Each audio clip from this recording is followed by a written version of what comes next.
Halo teman-teman, jumpa lagi di live IG Adiatma. Kali ini saya dengan Dimas yang akan mengampu live IG pada kesempatan sore hari ini. Nah, gimana kabarnya teman-teman? Semoga semua dalam kondisi sehat ya. Kita sudah masuk di musim kemarau, bulan Juni, Juli, Agustus nanti mungkin bulan bulan dingin ya, enak buat liburan ya. Nah, pada kesempatan kali ini kita akan membahas hal yang sifatnya santai-santai saja, tidak membahas tentang PT Perorangan, tidak membahas tentang subjek-subjek hukum yang lain ya. Kita hari ini akan membahas mengenai isu yang lagi hangat, lagi rame. Cuman isu ini juga mendekati tenggat waktu terakhir ya, yaitu 30 Juni. Berkaitan dengan apa? Berkaitan dengan implementasi NIK menjadi NPWP ya. Dulu implementasi NIK dan NPWP ini dijadwalkan berbarengan dengan implementasi Cortex System. Ya, Cortex System itu apa?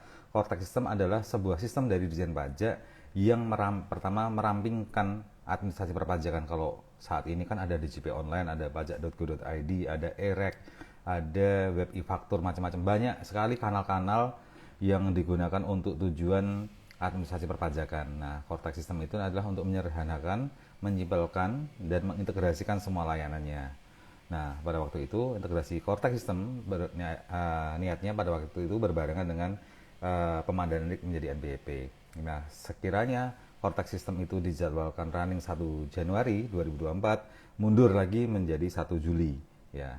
Kemudian karena di lapangan implementasinya pemadaan NPWP ini berjalan lambat, maka kemudian ditargetkanlah batasan akhir di 30 Juni 2024 untuk implementasi NIK menjadi NPWP. Sedangkan Cortex System sendiri di updatean dari kantor pajak yang baru itu kemudian dia mundur di akhir 2024. Namun untuk implementasi Cortex System sendiri itu mundur, tetapi untuk implementasi NIK menjadi NPWP ini tidak mundur teman-teman ya. Jadi dia tetap menggunakan aturan yang lama, yaitu nanti ditargetkan launchingnya di 1 Juli. Jadi nanti harapannya seluruh masyarakat yang memiliki NPWP untuk segera dipadankan dengan NIK maksimal tanggal 30 Juni 2024 besok ya. Jadi deadline-nya hari Minggu besok. Nah, apa sih implementasi atau pemadanan NIK NPWP? Pada prinsipnya gini teman-teman, yang namanya NPWP orang pribadi itu 15 digit ya, ada 15 digit. Nah, sedangkan NIK itu 16 digit. Nah, besok mulai 1 Juli itu nanti NPWP teman-teman itu sudah seharusnya berubah menjadi menggunakan NIK yang 16 digit ya. Kalau NPWP 15 digit, kalau NIK 16 digit. Nanti komunikasi sehari-hari di masyarakat nanti tidak lagi tanya administrasi di perpajakan dan lain-lain ya, tidak akan menanyakan, atau termasuk misalnya di perbankan tidak akan menanyakan, Pak boleh minta nomor NPWP-nya. Nah, nanti tidak lagi. Jadi langsung diminta adalah, Pak boleh minta NIK-nya. Nah, nanti yang diinput di sistem administrasi apapun ya, di perpajakan, perbankan, kemudian yang menurut yang saya teman-teman mau jual beli tanah bangunan, kemudian teman-teman ke dealer dan lain-lain, termasuk penggunaan aset-aset teman-teman ya. Nanti pertanyaannya tidak lagi mereka minta NPWP lagi, tetapi minta nomor NIK ya, nomor KTP, singkatnya cerita gitu. Jadi ini seiring dengan program pemerintah dari tahun 2021, yaitu menggunakan single identity number ya. Nanti semuanya menggunakan NIK. Ini bertahap ya. Sekarang NIK itu digunakan untuk NPWP. Nah, kemarin saya dengar juga NIK ini akan digunakan sebagai nomor nanti untuk SIM ya. Nomor SIM besok akan berganti menjadi NIK juga. Jadi ini sistem integrasi number, single identity number. Jadi di Indonesia ini nanti seluruhnya akan menggunakan single identity number. Jadi untuk mempermudah sistem administrasi dan juga untuk mempermudah juga dalam hal administrasi yang lain di luar perpajakan ya. Nah, khusus pada kesempatan sore ini kita membahas mengenai implementasi NIK ini ketika digunakan dalam lingkup perpajakan ya. Jadi akan ada dua isu. Isu yang pertama adalah jika sudah memiliki NWP, apa yang harus dilakukan? Yang harus dilakukan adalah maka masuk ke halaman DJP online, nanti masuk ke menu profile, di situ nanti dipadankan ya, teman-teman masukkan data di situ, data NIK dan data nama, kemudian nanti klik validasi sehingga nanti kalau datanya teman-teman sudah benar, sudah nanti connect dengan data Dukcapil, maka nanti muncul statusnya di DJP online teman-teman ini nanti menjadi valid ya, warnanya hijau ya. Kalau belum, nanti teman-teman segera masih ada waktu hari Rabu, Kamis, Jumat untuk segera ke KPP.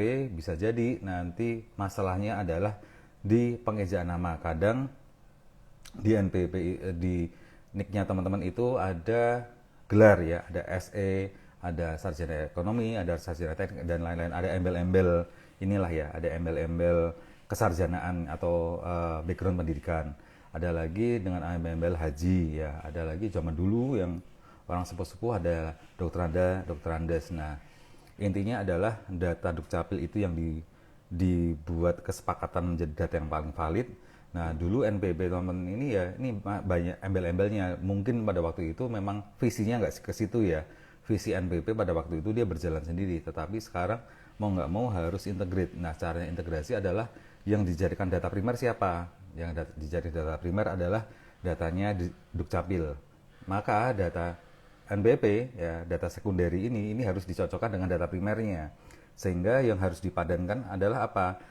Datanya teman-teman ini. Nanti kalau memang misalnya ada loh kondisi di mana nama NIK dan nama yang ada di KK itu beda, atau nama NIK dengan nama KK atau nama sertifikat beda, itu segera dipadankan dulu data induknya dari data Dukcapil, kemudian data teman-teman di DCP ini untuk kemudian dikonekkan dengan data di Dukcapil. Caranya masuk ke DJP online teman-teman, nanti unggah data utama, data KLU, data utama teman-teman, data profile, kemudian dipadankanlah nicknya teman-teman ini untuk menjadi NPP. Yang dulunya NPP teman-teman ini 15 digit, nanti menjadi 16 digit menjadi nicknya. Itu isu yang pertama. Isu yang kedua adalah mengenai bagaimana jika seseorang belum memiliki NPP, Pak. Ya. Nah, nanti isu ini berkaitan dengan urusannya PPH dan BPN. PPN ini bila manakala teman-teman menggunakan status orang pribadi digunakan untuk usaha, yang mana usahanya ini teman-teman harus membeli dari vendor yang ber-PKP. Maka teman-teman akan ditanyai identitas untuk mengisi e-faktur ini. Ya, kalau dulu kemudian pertanyaannya minta NPP ya, dulunya 15 digit, nanti akan diminta nomor NIK-nya ya. Itu ketika teman-teman melakukan usaha, kaitannya statusnya teman-teman ini sebagai PKP, nanti akan meminta validasi para vendor ini untuk meminta NIK-nya teman-teman. Yang kedua adalah jika orang pribadi dia tidak usaha, jadi dia sebagai karyawan atau dia sebagai freelancer ya, dia tidak memiliki usaha atau freelancer, bagaimana? Nah, nanti oleh pemberi kerja ya teman-teman nanti akan dimintai NIK. Jadi misalnya saya bekerja sebagai karyawannya PTA ya, saya kerja di rekening PTA, maka ya kalau dulu kemudian saya punya NPP ya, maka itu nanti akan diubah ya menggunakan nicknya teman-teman. Atau yang kedua adalah jika kemudian dulu kita tidak pernah dimintai data apapun ya untuk mengisi PPh 21 yang berkaitan dengan PPh karyawan ya. Nah, besok implementasi ini nanti diharuskan setiap karyawan ini menyetorkan data nicknya agar bisa diinput di sistemnya perusahaan tadi, PTA tadi, ketika masuk ke PPh 21. Nah, bagaimana kasusnya jika saya bukan karyawannya PTB, tetapi saya di-hire oleh PTB untuk mengerjakan pekerjaan tertentu, atau saya adalah pekerja bebasnya PTB. Nah, dalam hal ini saya bukan karyawan PTB, nanti jika saya akan mendapatkan penghasilan, maka PTB nanti akan meminta NIK kita ya.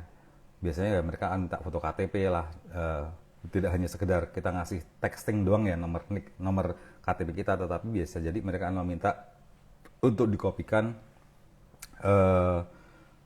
KTP kita, karena nanti bagian PTB nanti atau bagian admin perpajakan PTB nanti input NIK-nya teman-teman ini bukan hanya sekedar nomor input NIK, tetapi harus input juga nama lengkapnya ya sesuai di KTP ya. Nanti kalau teman-teman data NPP NIK-nya belum integrate, maka nanti statusnya tertolak. Nah, ini yang kemudian akan merugikan teman-teman sebagai penerima penghasilan di kemudian hari. Maka sebaiknya bagi teman-teman yang sudah memiliki NPP, segera padankan NIK-nya menjadi NPP agar teman-teman juga dapat menerima penghasilannya sesuai tepat waktu ya. Yang kedua, jika teman-teman bukan statusnya sebagai karyawan, tetapi kemudian sebagai freelance, pekerja bebas untuk banyak perusahaan atau untuk satu perusahaan saja, pasti nanti perusahaan ini ke depan akan selalu meminta nomor NIK-nya teman-teman untuk sarana input bagian perpajakannya ya. Jadi Ekstrimnya gini teman-teman, kalau teman-teman nggak mau ngasih nomor NIK-nya atau foto KTP teman-teman, maka mereka atau pihak yang mau pekerjakan teman-teman tidak akan bisa memberikan uang ke teman-teman ya. Singkat cerita adalah ekstrimnya ya, kalau teman-teman nggak mau ngasih nomor NIK-nya ya teman-teman nggak akan dapat bayaran. Itu yang harus teman-teman pahami, harus teman-teman sadari ya, betapa pentingnya kita memadankan NIK ini untuk menjadi NWP. Yang kedua, betapa pentingnya ketika kita transaksi dengan perusahaan atau kita di-hire oleh perusahaan manapun untuk kita ngasih nomor NIK-nya agar nanti mereka menginput data kita dan kemudian kita diberikan bukti potong ya. Jadi intinya dulu kita ada batasan di mana kita tidak dipotong. Kalau sekarang perusahaan itu wajib memotong siapapun walaupun penghasilannya di bawah PTKP, tetap perusahaan wajib mengeluarkan bukti potong. Nah, satu-satunya cara untuk membuat bukti potong apa? Yaitu input nomor NIK ya. Jadi bukti potong itu tidak akan terjadi, tidak akan terbentuk manakala tidak ada NIK-nya. Itu yang harus jadi concern teman-teman. Nah, singkat cerita bahwa NIK ini menjadi sangat penting untuk administrasi di sebuah perusahaan ketika mereka hendak mengeluarkan uang.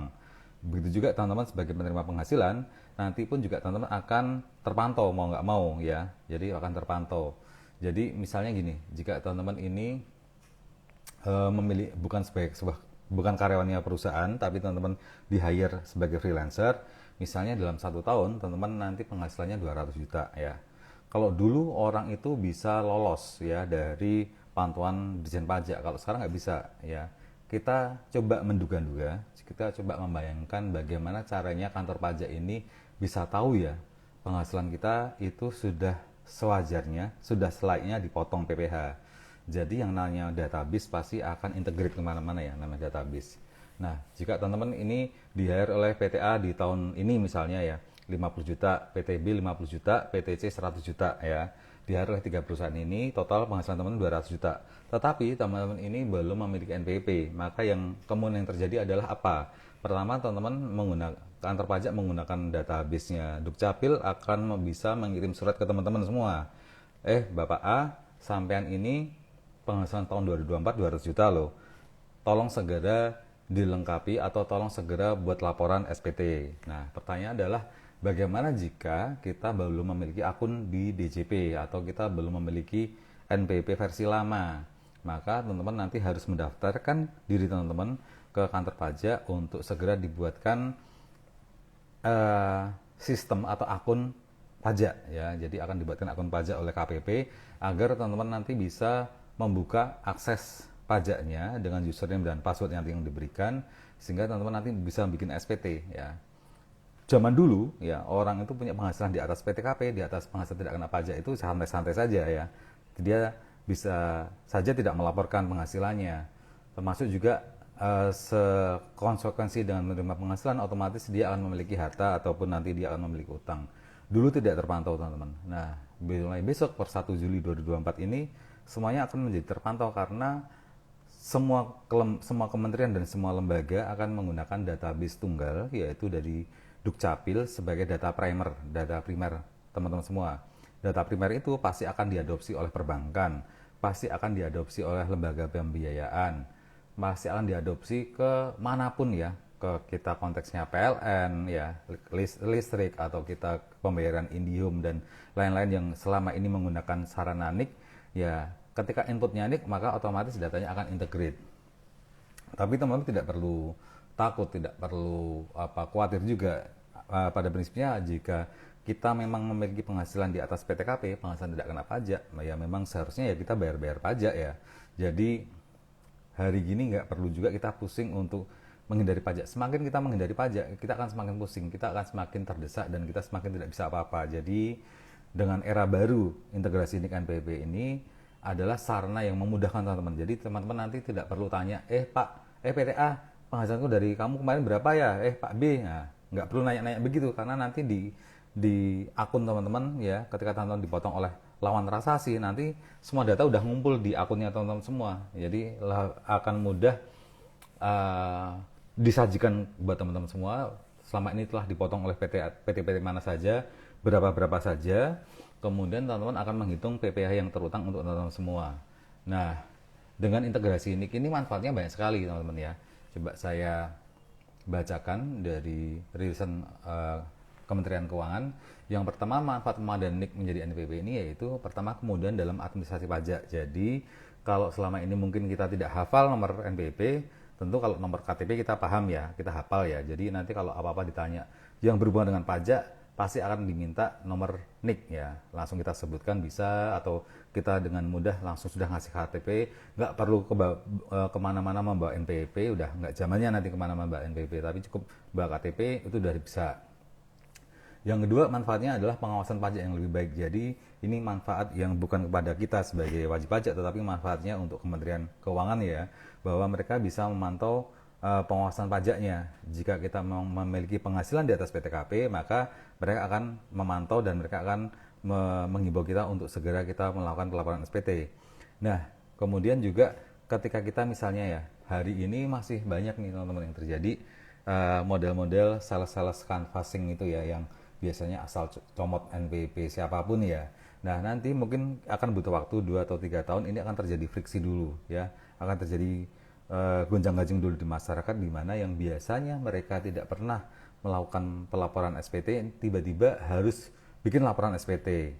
Nah, yang kedua adalah jika ternyata nanti ketahuan nih KTP teman-teman ini, NIK-nya teman-teman ini dipakai oleh pihak yang lain untuk sarana potong. Nah, nanti dengan integrasi NIK menjadi NPWP ini, teman-teman bisa memvalidasi sebenarnya dalam 1 tahun 2024 ini, teman-teman ini di-hire oleh PTA, PTB saja, PTA BC saja, ataukah ada pihak lain yang manfaatkan NIK-nya teman-teman. Nah, nanti dari integrasi ini akan ketahuan siapakah pihak yang tidak bertanggung jawab menggunakan NIK-nya teman-teman ini digunakan untuk alasan jadi biaya gaji ya di perusahaan manapun. Nah, nanti teman-teman bisa melakukan memvalidasi dengan integrasi ini. Misalnya teman-teman senyata-nyatanya memang hanya di-hire oleh 3 PT ini ya, PTA, PTB, dan PTC. Nanti di awal 2025 atau akhir 2024 ini ternyata ada bukti potong PTD, PTE, dan PTF misalnya yang mencatut NIK-nya teman-teman. Nah, nanti teman-teman bisa komplain bahwa nyata-nyata memang saya tidak bekerja untuk PT DEF dan saya tidak dapat uang dari PT DEF sebagaimana ada dalam bukti potong. Nah, ini ada kesalahan penggunaan data nih, teman-teman nanti bisa komplain ya, terutama nanti komplainnya pasti ke KPP ataupun pihak yang seolah-olah mempekerjakan teman-teman ini, yaitu PT DE dan F, dan pasti ini mematangkan seperti ini butuh waktu 2-3 tahun untuk nanti bisa smooth implementasi ini lancar, tidak ada kendala lagi. Mungkin selalu butuh waktu ya, selalu butuh waktu untuk perbaikan dan adanya gesekan di masyarakat terlebih dahulu yang selama ini mungkin kebiasaan PT-PT yang tidak menjalankan kaidah perpajakan dengan benar, mereka bisa jadi asal catut nomor NPWP-nya siapapun. Nah, ini kesempatan teman-teman nanti untuk membela diri.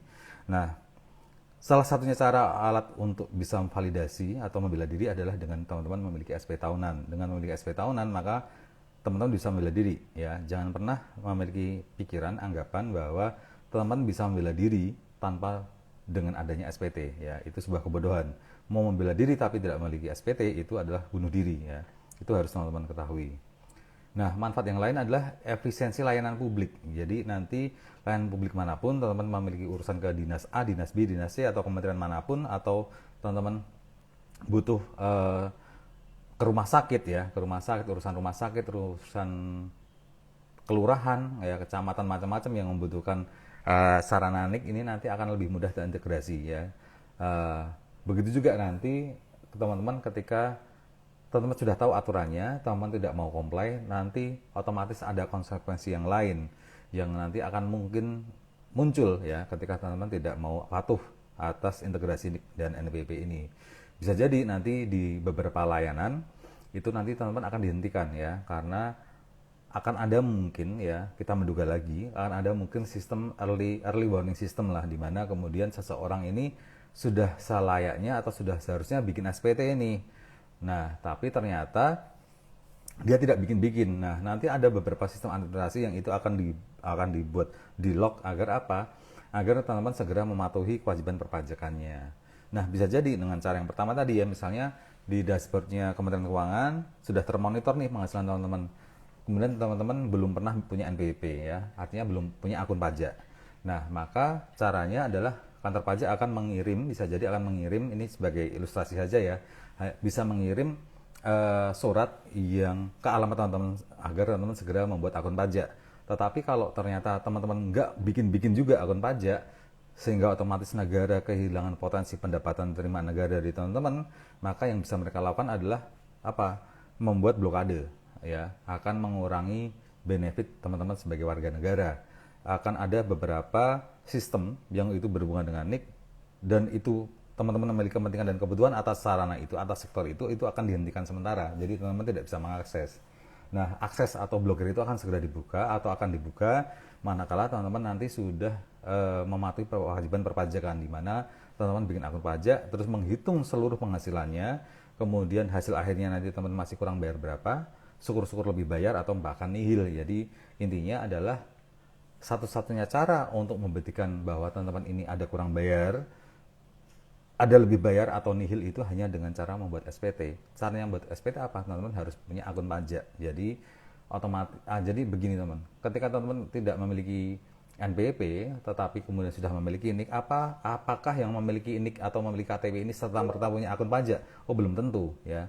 Jadi akun pajak ini harus teman-teman aktifkan mandiri nanti, harus teman-teman aktifkan sendiri ke KPP, ya. Jadi dia tidak gifted, dia tidak otomatis diberikan secara cuma-cuma, enggak. Ini harus peran aktif daripada wajib pajak sendiri untuk ke KPP dan bikin akun pajak, ya. Nanti satu-satunya sumber untuk membuat akun pajak adalah NIK-nya teman-teman, ya. Itu utamanya. Nah, banyak sekali isu-isu di luar sana mengenai, Pak, gimana ya nanti kalau integrasi semuanya, apakah harta saya ketahuan segala macam. Nah, kalau kita mengandai-andai, ya, karena di sini juga belum ada aturan yang jelas mengenai punishment. Yang ada punishmentnya ini masih sifatnya duga-dugaan, ya, masih sifatnya duga-dugaan, yang mana duga-dugaan itu juga wajar, ya, ketika kita menduga-duga itu, karena banyak hal yang terjadi di diri kita dalam kemasyarakatan itu sebab itu adalah hanya hubungan sebab akibat, ya, hubungan sebab akibat. Artinya jika teman-teman tidak comply di urusan yang paling primer daripada sebuah negara, yaitu data dukcapil dan perpajakan, maka akses yang lain akan dibatasi atau akan ditutup. Itu adalah sebuah konsekuensi logis. Jadi kita nggak usah seperti anak kecil yang kemudian kita drama karena kita akses kita dibatasi oleh negara gara-gara ya kita sendiri, yang mana secara database kantor pajak itu memiliki data kita, bisa membuktikan bahwa penghasilan kita sudah di atas PTKP, tapi kita ngeyel dengan cara kita acuh tidak mau mengaktifkan akun pajak kita, yang mana hanya dengan cara mengaktifkan akun pajak dan membuat SPT ini baru nanti bisa ketahuan selama 1 tahun ini teman-teman punya kewajiban pajak apa enggak, terjadi kurang bayar pajak atau enggak, terjadi lebih bayar atau enggak, ada nihil atau enggak. Itu hanya dengan satu cara, yaitu membuat SPT, karena satu-satunya cara untuk menghitung PBH terutang kita hanya dengan SPT. Jadi masalahnya tidak segampang itu teman, tidak segampang kemudian udah yang penting NIK saya sudah menjadi NPWP, atau yang kedua adalah ya sudah yang penting saya sudah memiliki akun pajak, terus kemudian teman-teman tidak bikin SPT. Itu salah, ya, itu satu paradigma yang salah. Nah, balik ke topik tadi yang utama tadi, bahwa Pak, gimana kalau saya belum memiliki NPWP? Tenang saja, teman-teman nanti tetap bisa menggunakan NIK-nya teman-teman ini untuk administrasi yang lain, ya, termasuk administrasi perpajakan, terutama nanti untuk PPh 21 Ter. PPh 21 Ter ini membutuhkan input, yaitu nama teman-teman secara lengkap dan benar sesuai data dukcapil, dan juga nomor NIK atau nomor KTP. Itu dulu inputnya. Dari situ nanti data berjalan, data menumpuk, teman-teman akan mendapat bukti potong sana sini sesuai dengan sumber penghasilan teman-teman. Nanti dari situ baru terakumulasi dan data itu semua ada di akun pajaknya teman-teman. Tinggal akun pajak itu teman-teman aktifkan apa enggak. Kalau teman-teman tidak aktifkan, maka otomatis teman-teman akan mendapatkan konsekuensi, ya, tadi, blokir sana sini. Tetapi jika teman-teman mengaktifkan akun pajak dan kemudian membuat SPT, ya, membuktikan bahwa PBH teman-teman ini kurang bayar, lebih bayar atau nihil dengan cara membuat SPT, maka ya sudah aman. Kalau teman-teman sudah bisa membuat akun pajak dan melakukan kewajiban perpajakan, yaitu membuat SP tahunan, maka ya sudah teman-teman clear, ya, tidak ada dampak apapun. Tetapi jika teman-teman ini penghasilan sudah di atas PTKP, tidak mengaktifkan akun pajaknya, maka yang pasti akan terjadi blokir kemana-mana. Nah, isu yang berikutnya tadi mengenai integrasi NIK ini yang akan mengintegrasi kemana-mana, ya. Seluruh sarana kita yang menggunakan NIK itu akan mendapatkan data pendamping dari KPP atau dari Kementerian Keuangan. Jadi misalnya gini, hal yang logis kok ini teman-teman, bukan hal yang aneh-aneh atau bukan yang goib ya. Artinya jika teman-teman bikin rekening bank, nanti pasti akan ada data dukcapil yang muncul, ya pasti akan ada data perpajakan yang muncul. Jika teman-teman nanti mau mengkonsumsi sesuatu, ya membelanjakan harta uang teman-teman ini untuk jadi tanah, bangunan, untuk jadi mobil, untuk jadi motor dan segala sesuatunya, pasti dealer ini pasti membutuhkan input data NIK juga ya, data dukcapil juga. Maka data pemadanan ini akan misalnya ya membayangkan ada data dealer atau data BPN, Badan Pertanahan Nasional, ketika teman-teman mau membeli tanah dan bangunan, nanti kemudian akan ada data sandingan, data dari Kementerian Keuangan, yaitu data apa? Data penghasilan harta dan hutang teman-teman. Ya, dapatnya dari apa? Dari NIK tadi, ya dari PP 21 TER, data dari lain-lain, ini akan disandingkan. Artinya, jika teman-teman ini misalnya bisa sanggup membeli mobil atau membeli tanah, tetapi tidak memiliki SPT, ini menjadi masalah. Atau memiliki SPT tetapi tidak memiliki harta. Karena apa? Untuk membeli sesuatu ini kan butuh harta yang ada di SPT. Ya, jadi jika data ini tidak sinkron, ini menjadi masalah. Atau teman-teman hendak membuat PT atau CV, itu jelas butuh data NIK. Nah, untuk membuat SPT atau membuat PT atau CV ini jelas teman-teman harus ada akte. Dalam akte itu pasti tertuang modal. Modal itu sama dengan harta teman-teman. Sama aja kalau teman-teman bikin PT atau CV tetapi tidak memiliki harta di SPT, ya nanti bagaimana mungkin teman-teman bisa bikin PT atau CV? Pasti datanya pasti akan connect ya. Jadi betapa pentingnya integrasi NIK NPWP ini ke depan agar memudahkan para wajib pajak atau warga negara Indonesia dalam hal memberesi seluruh administrasi, tidak hanya perpajakan tetapi juga dalam lingkup perbankan, dalam lingkup kependudukan, dalam lingkup macam-macam. Kita investasi, kita purchasing sesuatu, membeli sesuatu, itu semuanya data akan menggunakan NIK semua. Jadi harapannya nanti buat teman-teman yang belum melakukan pemadanan, ini masih ditunggu sampai hari Jumat. Nanti di per 1 Juli nanti implementasi NIK menjadi NPWP sudah terjadi, atau singkat kata per 1 Juli nanti teman-teman tidak akan ditanya lagi NPWP, tetapi akan ditanyakan, Pak nomor NIK-nya berapa, Pak boleh minta fotokopi KTP, Pak silakan isi form berikut sesuai dengan NIK dan nama yang ada di KTP. Nah itu nanti bahasa ini masyarakat. Jadi istilah NPWP ini mungkin akan semakin asing di perbendaharaan komunikasi kita. Istilah NPWP ini masih akan digunakan untuk wajib pajak yang badan ya. Badan itu nanti masih menggunakan NPWP, tetapi kalau sekarang NPWP badan itu 15 digit, nanti mereka juga akan menggunakan 16 digit dengan cara NPWP paling depan itu nanti dikasih angka 0. Jadi nanti sistem administrasi kita, form-formnya itu pasti semuanya serba membutuhkan input 16 digit. Entah itu NPWP 16 digit yang depannya dikasih 0 untuk para badan, ataupun 16 digit nanti yang dibutuhkan adalah nomor NIK-nya. Jadi nanti kita akan mengalami satu era, tidak ada lagi grammar NPWP untuk orang pribadi, tetapi yang ada adalah nomor NIK ya. Nomor NIK sehubungan dengan kebutuhan atas kita menerima penghasilan, kita mendapatkan harta, kemudian kita mencari hutangan, itu nanti grammar atau tata bahasanya yaitu menggunakan NIK, tidak ada lagi NPWP. Tetapi untuk administrasi badan usaha itu tetap nanti NPWP, tetapi NPWP yang tidak biasa pada zaman dulu yang 15 NIK, 15 digit ya, tetapi besok NPWP-nya menggunakan 16 digit ya. Bagaimana caranya ya, nanti tinggal NPWP badan tinggal ditambahi angka 0 di angka paling depan sendiri ya. Paling depan nanti dikasih 0, terus ditambah dengan nomor NPWP yang hari ini eksis, yaitu untuk badan. Nah, kurang lebih begitu teman-teman.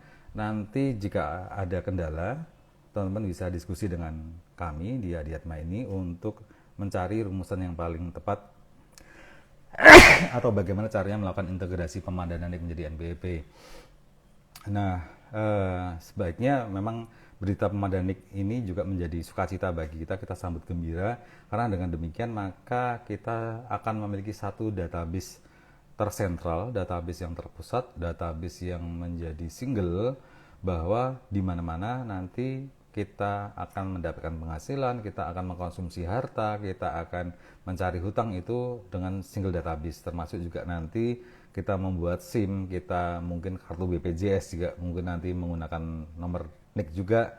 Dan intinya adalah nanti ke depan nanti single identity number ini menjadi grammar yang umum, menjadi bahasa baku yang akan terbiasa di masyarakat, bahwa segala sesuatunya sudah sudah integrasi, jadi sudah tidak terpisah-pisah lagi.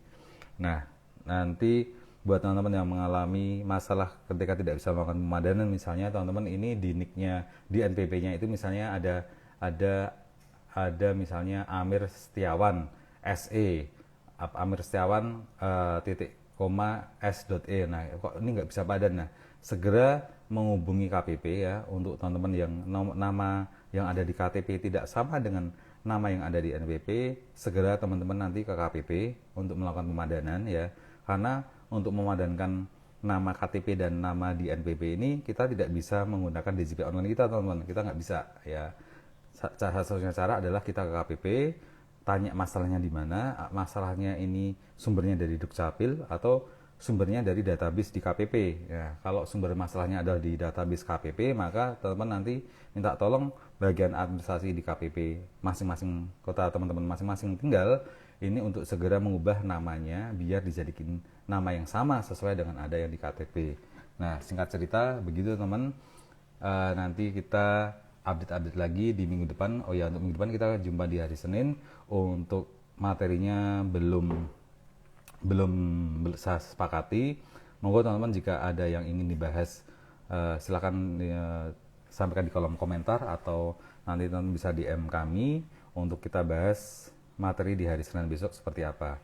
Nah, kurang lebih itu yang bisa saya sampaikan saat ini teman-teman. Segera teman-teman yang belum memiliki atau belum terintegrasi NPP-nya segera diintegrasikan biar teman-teman tidak nambah masalah ya, agar teman-teman juga nanti sudah lega ya karena nicknya sudah menjadi NPP.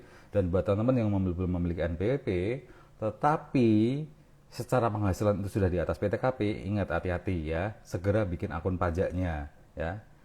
Intinya tadi teman-teman yang sudah memiliki NPP segera padankan menjadi NIK. Jika teman-teman ada yang belum memiliki NPP tetapi ternyata penghasilannya sudah ya, pertama untuk UMKM sudah di atas 500 juta per tahun. Yang kedua untuk teman-teman yang sudah penghasilan di atas PTKP atau 54 juta, maka segeralah bikin akun pajaknya agar bisa menyelesaikan administrasi perpajakan, yaitu dengan cara membuat SPT tahunan. Oh, juga ada tambahan satu lagi teman-teman. Bagaimana jika suami istri ya, si suami bekerja, istri juga bekerja, masing-masing memiliki NPP? Maka solusinya adalah begini. Untuk si suami, maka di database DJP-nya nanti harus mengisikan data anggota keluarga ya, istri dan anak-anaknya harus dimasukkan. Nah, bagaimana dengan si istri? Bagaimana cara memadankannya? Kalau di NPP si istri ketika memadankan menjadi NIK, yaitu tinggal nanti di data anggota keluarga cukup dia isikan namanya dia saja ya. Kalau tadi untuk suami dia harus memasukkan nama database istri dan anak-anak. Tetapi untuk pihak istri yang sudah memiliki NPP, maka cukup datanya si istri saja. Jadi data si istri jangan dimasukkan ditambah anggota keluarga, suami dan anak-anak, jangan ya. Datanya istri tetap datanya istri, tetapi untuk database suami dikasihlah nanti nama anggota keluarga yang ada di KK, nama istri dan anak-anaknya komplit. Nah, dengan cara seperti itu maka itu juga akan statusnya terpadankan secara nasional atau secara sistem. Nah, itu masalahnya teman yang kita bahas di integrasi dengan NPP. Dan sebenarnya sudah tidak ada isu yang, ya baca dulu ya, tidak ada isu yang lain lagi ya sepanjang kemarin terjadi tanya jawab. Nah, untuk aspek hukumnya nanti teman-teman bisa melihat di PMK 136 tahun 2023 ya, itu nanti teman-teman bisa baca-baca di situ. Nah, kurang lebih begitu teman-teman, kita jumpa minggu depan. Silahkan teman-teman yang ingin memiliki masalah dengan perpajakan, ingin membahas Pak minggu depan bahas tema ini dong, silahkan di kolom komen dan kita jumpa di minggu depan. Semoga teman-teman selalu dan senantiasa dalam kondisi sehat walafiat atau kondisi yang menyenangkan. Begitu dulu teman-teman, salam bahagia untuk teman-teman semua. Terima kasih.